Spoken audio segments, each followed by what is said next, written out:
Hey guys, Yuliya here. So today I decided to film our first garden tour of the season. And although the things are still coming in because it's been really cold, it's actually snowed this morning, there are a lot of things that are looking really beautiful right now and I don't want to miss it. So a couple of notes, we are still doing the garden cleanup.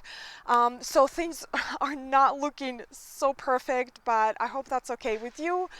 And also our garden is not a spring garden. It's more of a midsummer to beginning of fall garden. So it's not as lush right now as it is then. But again, there's some really beautiful things to see. So let me show you. And the first beautiful plant I have here is this Quanzan cherry that is pretty much in full bloom right now. It has these fluffy pink flowers, and this tree has been here for years and way before we moved into this house, and I'm really thankful for the person who planted this gorgeous specimen here. Now this tree does have a couple of issues. First of all, it is in dire need of pruning and removing some of the branches because the weight of the branches actually starting to crack the trunk. And the second issue is that it is girdled right there. So if you see any of your trees doing this, like having a root like this, that means it's girdled. And I had a tree guy here this morning, and he actually said it's probably going to be really costly to repair that girdle. And this tree will live for another 10 years before it will suffocate itself. So we'll just go with that.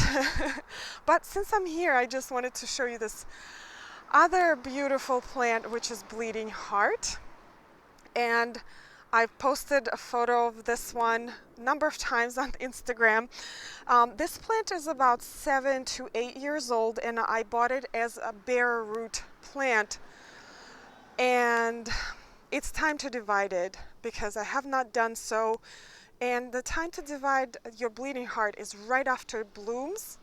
So that probably will be in about a month, and I may do a video about that. This way you will not sacrifice the flowers for the following year if you divide it right after it blooms. But it has these most beautiful pink flowers, and I think there's like droplets or something coming out. Just gorgeous. This is an ephemeral, which means it disappears in the summer.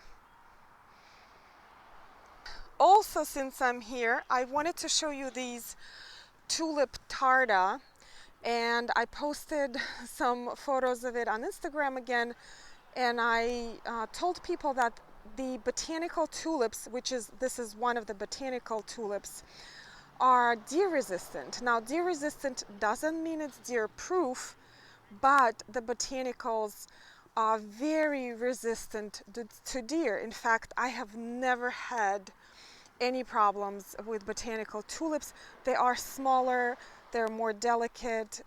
I love the look of them, and when they open up, they're just so pretty. There are a number of other ones that you can look up, but definitely try to plant and grow these little guys. Now I wanted to show you all of the alliums that are coming up here. Look at this. This is going to be my allium walk. I have all kind of different ones. Look at that. It's going to be so beautiful. And since I'm here, I just wanted to update you on my planting from, what is that, 3 weeks ago now? Of pansies and some evergreens and boxwoods and euonymus. So I added a couple of things. This little arborvitae right here, which I love. I repurposed this little thing 3 times just in this year. I just use it everywhere. Also, the pansies are looking so beautiful, and I had to remove the hyacinths from here because they got frozen.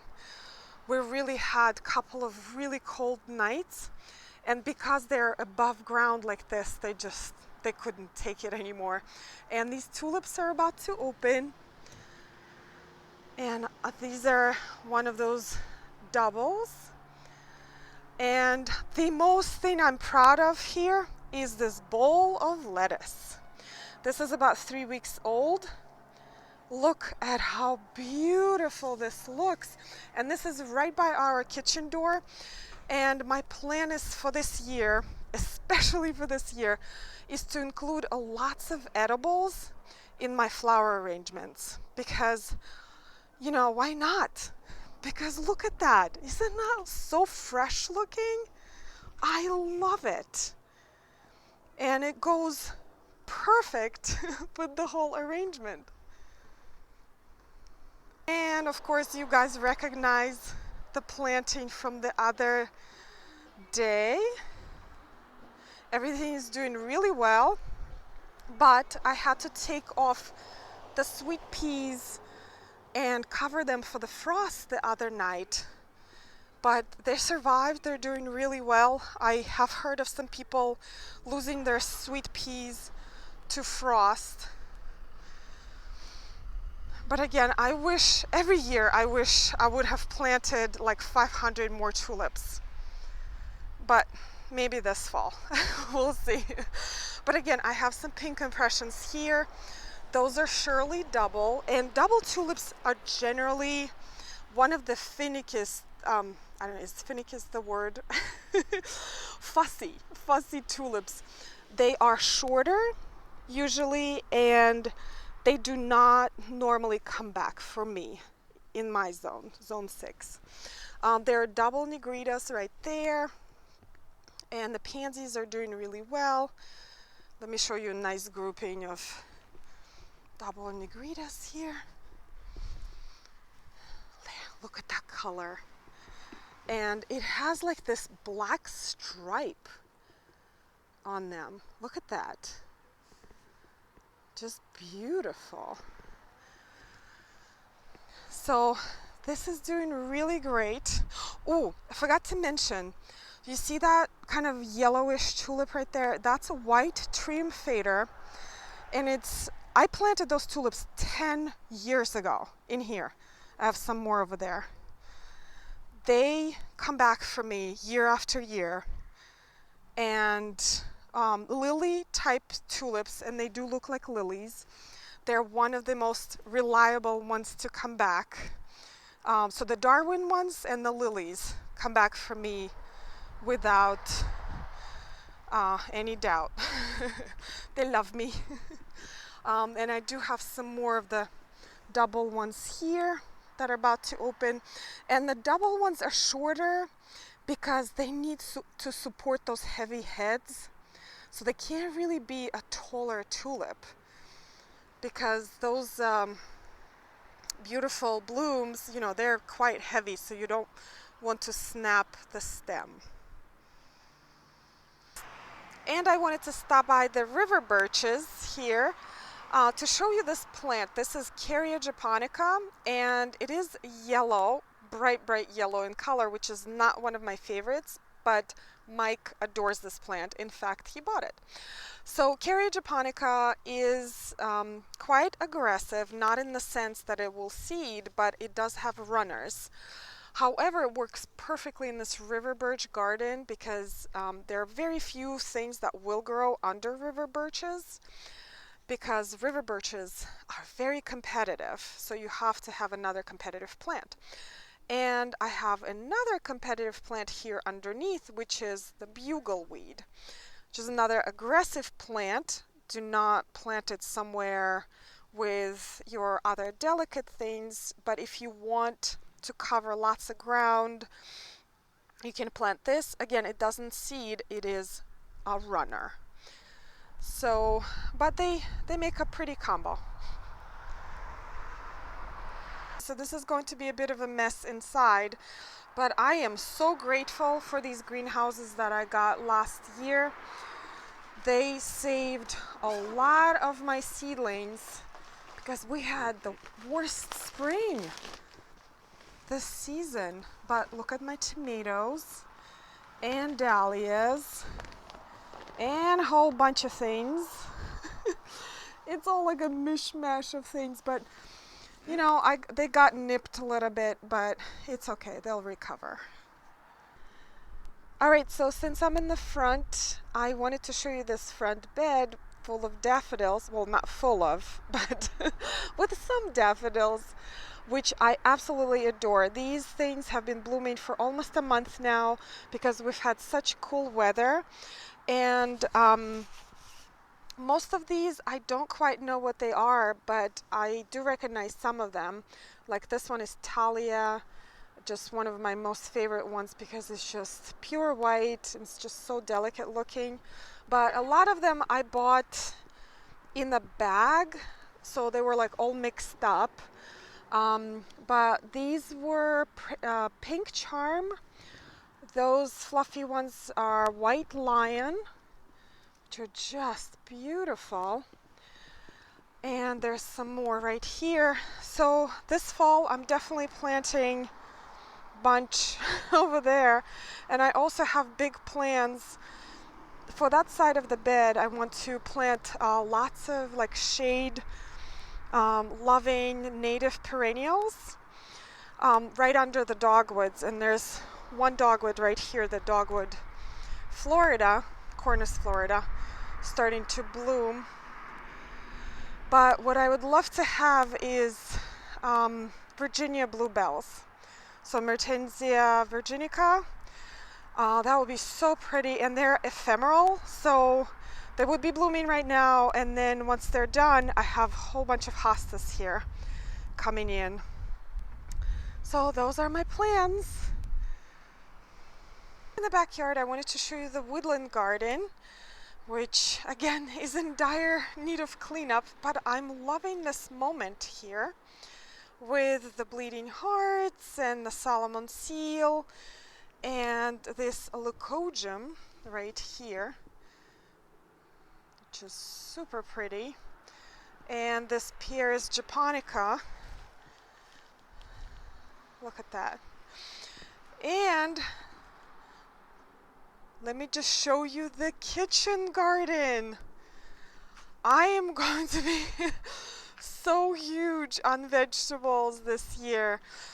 So we got some sugar snap peas coming in soon, I guess. They've been here for like almost a month, and the frost hasn't bothered them, the cold hasn't bothered them, but we started mulching the vegetable garden today. I still have to finish up lots of things, but let me quickly show you what I have here. I'm going to plant a little bit more herbs here. I have sage and some parsley. This here are strawberries. And normally, you know, I don't really care for strawberries. These are pretty much for the wildlife. But this year, I'm getting strawberries for myself. So I got this net, which is really hard to see unless you really like get close to it, which I love because a lot of times, you know, aesthetics matter in the garden, even in the vegetable garden. I'd like to see things, you know, nice and neat, except for those bottles. But that's another story. But look at this. You can barely see this. So I've used this one for strawberries and also blueberries. And it protects it from everything, pretty much chipmunks, squirrels, birds, dogs, cats, anything. And you can barely see it. How great is that? And check out my kale. You remember the video that I made a while ago with this kale bed? It's looking really good. And I totally overplanted my other greens, like the who needs this much arugula, and radishes, carrots, and spinach. But I just love the bounty of it. Again, loving how this looks. Ooh, by the way, you guys, I finally opened my winter sowing containers a couple of weeks ago because they started to like kind of suffocate in the bottles. So I am making a video about this. They are doing amazing. Everything is doing so well, and again, totally overseeded. And there's still, I have to open tons more. Only 2 bottles did not germinate. Everything else germinated. But I just wanted to quickly show you our vegetable garden. Also in the backyard, our gorgeous Japanese maple is starting to leaf out, and the structure of this tree is just unbelievable right there. And right here, I just wanted to show you the bed I was working on also a couple of weeks ago. It's doing really well with the pansies, and the tulips are coming in. Everything is super slow this year because we've had such cool weather, but there's going to be lots of tulips here as well. Alright guys, this is it for today. I hope you enjoy this garden tour, and I am also thinking about the pond behind me that needs to be cleaned, and a whole lot of other things that need to be cleaned, but that's gardening, and gardening brings me so much joy and so much peace, and I'm pretty sure it does you as well. But anyway, once it's all cleaned up and it's all filled in, we're going to do a full garden tour. And I hope you are here for that, so make sure that you subscribe if you're new here. Again, thank you so much for watching. I hope you guys gardening, I hope you guys are safe, and I'll see you next time. Thanks, bye.